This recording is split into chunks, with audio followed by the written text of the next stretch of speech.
sang mempelai wanita akan disuapi oleh mamanya atau neneknya atau poponya. Meaningnya adalah, sekali lagi, suapan dilakukan untuk seorang mempelai wanita dari mamahnya.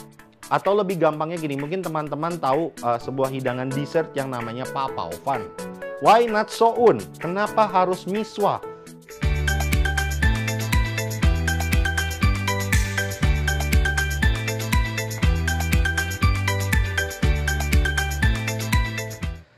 Welcome to my YouTube channel. Ini adalah episode yang ke-32 dari Wedding and Sangji Tips. Bersama saya Jimmy dan masih bersama Third Deco untuk hoodies yang saya kenakan ini. Dan di episode ke-32 ini saya akan membahas sebuah tradisi yang memang sudah mengalami banyak sekali perubahan. Dan kebetulan saya menyaksikan langsung bagaimana tradisi ini bisa berubah. Bagaimana tradisi ini sudah tidak sama lagi dengan tradisi awalnya. Ikutin terus, dan untuk kalian yang belum subscribe YouTube channel saya, silakan klik subscribe, like, komen, dan juga share-nya. Bisa kalian lakukan sekarang juga. Dan yang pasti, saksikan semua video-video di YouTube channel saya karena akan memberikan banyak informasi untuk Anda. Jangan kemana-mana setelah yang berikut ini.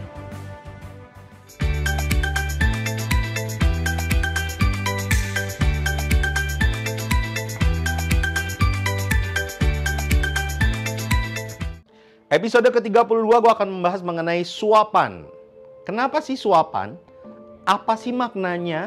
Apa yang disuapi? Bagaimana melakukannya? Semua ini sudah mengalami banyak sekali pergeseran dan banyak sekali pendapat mengenai suapan ini.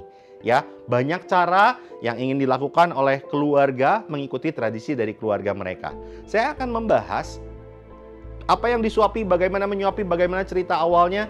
Akan saya bahas di episode kali ini, dan tentunya mungkin ada sedikit perbedaan dengan tradisi keluarga kalian. Tapi ini adalah sebuah cerita yang akan menjadi logika, didasari oleh logika yang saya baca dari berbagai sumber.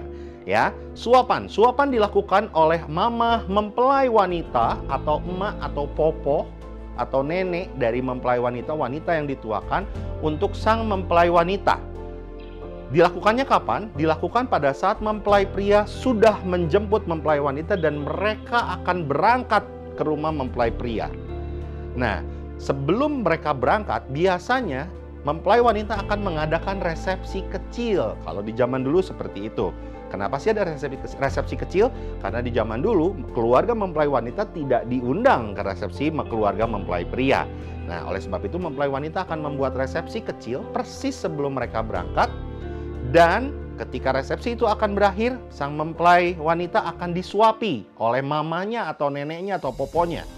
Disuapi dan mereka akan diberikan nasihat bahwa ini adalah suapan terakhir mama sebagai orang tua.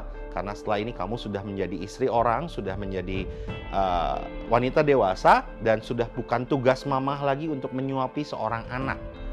Dan ada nasihat-nasihat lain, pintar-pintar menjaga rumah, merawat suami, mengurus suami, dan lain-lain. Itu semua akan disampaikan pada saat suapan. Nah, tradisi berubah.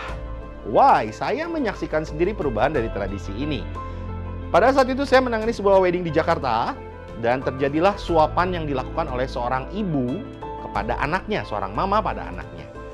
Kemudian ada celetukan dari tim fotografer dan videografer bahwa tante, kasihan tuh mempelai cowoknya cuma ngeliatin doang, kasihlah daripada cuma nonton, katanya. Akhirnya si mamah pun menyuapi mempelai wanita dan mempelai pria. Dua mempelai, dua-duanya disuapi oleh sang mama. Perjalanan berlangsung dan saya juga menyaksikan sendiri, masih juga bukan di kota Bandung. Muncullah bahwa kalau mama harus menyuapi dua orang, tentunya memakan waktu. Sementara pada saat didokumentasikan di foto atau di video, ada dua pengantin pria, pengantin wanita, dan sang mama yang sibuk menyuapi. Sementara sang papa hanya diam saja di belakang, hanya menyaksikan ritual ini berlangsung. Akhirnya, sang WO berinisiatif, daripada satu mangkok untuk dua pengantin, sudah deh, kita siapkan saja dua mangkok. Nah, jadi papa pun akan membantu mama menyuapi. Dan bergiliran, papa ke cowok dulu, mama ke cewek dulu. Sehingga sampai hari ini, suapan ini dilakukan oleh papa dan mama untuk kedua orang pengantin pria dan pengantin wanita. Dan inilah tradisi ini telah menjadi sebuah tradisi yang baru dan bergeser. Padahal meaningnya adalah, sekali lagi, suapan dilakukan untuk seorang mempelai wanita dari mamahnya sebagai tanda pelepasan. Nah, itu tadi adalah cerita awal mengenai suapan ronde, kenapa dilakukan dan kapan dilakukan. Setelah ini saya akan membahas apa yang disuapi, apakah hanya ronde? Jangan kemana-mana setelah yang berikut ini.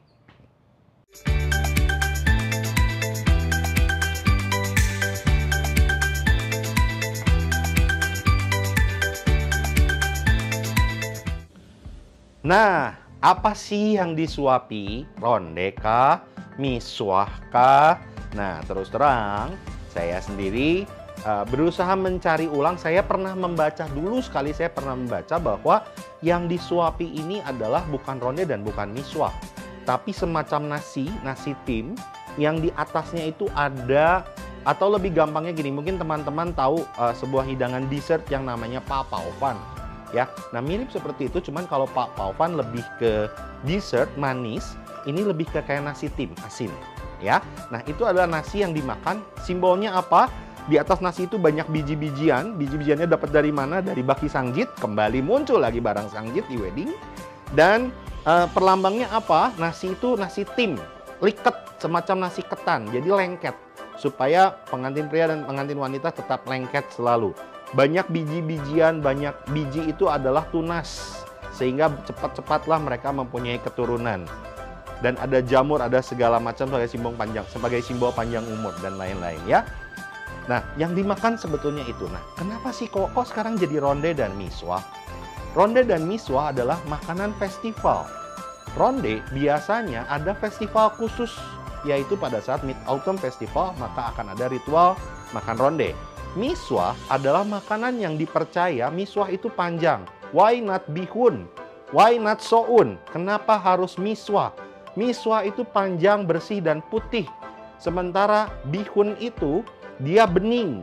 Dan cenderung bihun itu mudah sekali patah. Kenapa tidak soun? Karena soun lebih kenyal dan sulit untuk dikunyah. Makanya dipilihlah miswah. Miswah itu putih. Dan biasanya ketika miswah disajikan, itu harus disertai dengan telur puyuh sebagai lambang supaya cepat punya keturunan. Ada jamur-jamuran juga.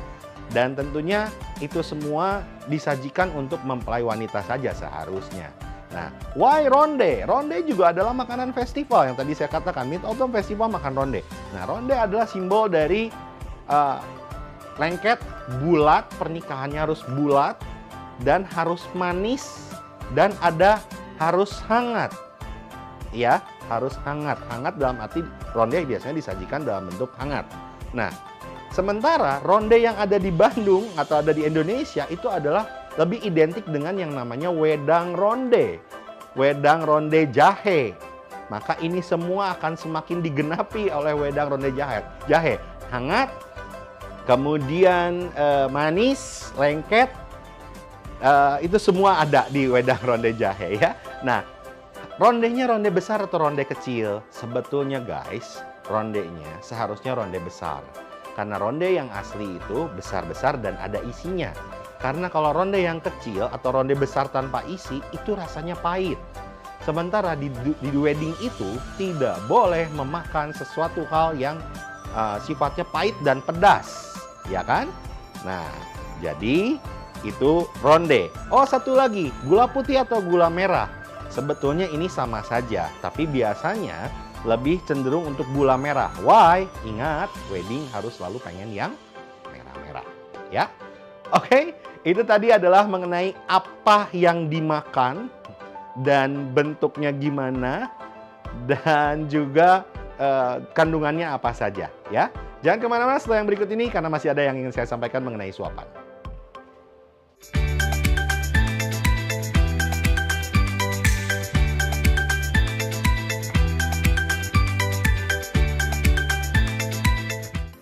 Nah, di zaman modern ini, suapan ronde ataupun suapan miswah menjadi sebuah ritual yang akhirnya lebih untuk kepentingan dokumentasi. Why? Karena yang akan terjadi adalah mama menyuapi mempelai wanita, papa menyuapi mempelai pria. Kemudian bertukar posisi, mama akan menyuapi mempelai pria, papa akan menyuapi mempelai wanita. Dan tetap dengan penyampaian nasihat-nasihat untuk sang mempelai. Kemudian setelah selesai, mangkok akan diberikan pada kedua mempelai untuk mereka katanya saling menyuapi. Setelah saling menyuapi, kemudian mereka harus menikmati sendiri simbol apa? Simbol suami melayani istri, istri melayani suami. Oke, itu semua ada tradisi modern yang saat ini terjadi, ya. Nah, jumlah rondenya harus berapa kok? Nah, ini adalah pertanyaan yang cukup seru sebetulnya. Kita hitung ya, kita hitung. Mama menyuapi mempelai wanita, 1. Kemudian mama harus berpindah posisi menyuapi mempelai pria, 2. Mangkok diserahkan, mempelai harus menyuapi pasangannya, 3. Stop. Kalau stop berarti cuman 3. Apakah boleh ada angka ganjil di wedding? Tentu tidak.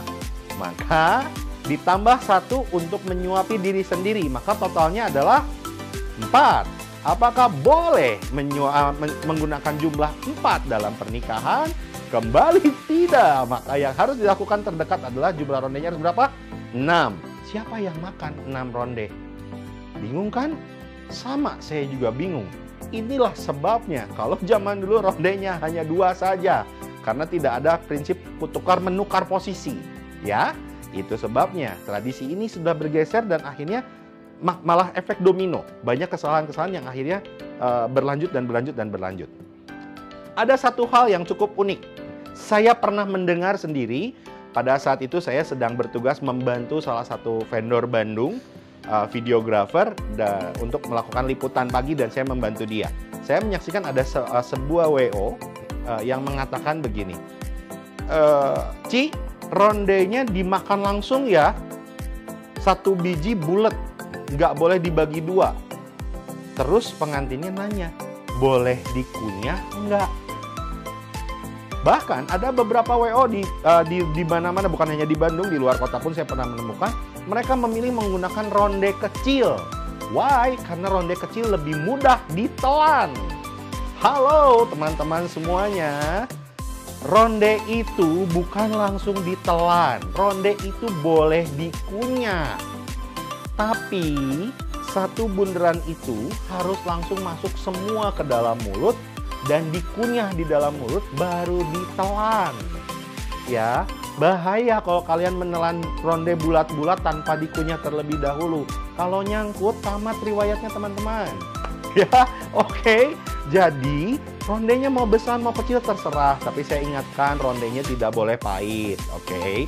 Nah, tapi kunyah dulu. Yang nggak boleh itu adalah satu bulatan ronde, kalian gigit bagi 2, setengah disisakan di mangkok, setengah dikunyah. Nah, itu tidak boleh. Tapi bulat full harus langsung masuk ke dalam mulut, kunyah di dalam mulut, baru ditelan. Ya, jangan langsung ditelan ya. Ingat ya, kunyah dulu. Oke? Demikianlah episode ke-32 dari Wedding and Sangji Tips bersama saya Jimmy Yu. Saya pamit undur diri. Thanks to Third Day Co. Untuk hoodies yang saya kenakan ini enak sekali. Hoodiesnya tidak terlalu tipis, tidak terlalu tebal, nyaman digunakan, dan kalau saya bergerak juga masih mudah. Ya, gambarnya juga lucu-lucu. Dan kalian bisa lihat langsung katalog lengkapnya di bawah ini. Jimmy Yu pamit undur diri. Jangan lupa, sekali lagi, subscribe, like, komen, dan juga share-nya. Selalu saya nantikan. Thank you very much. See you. Bye.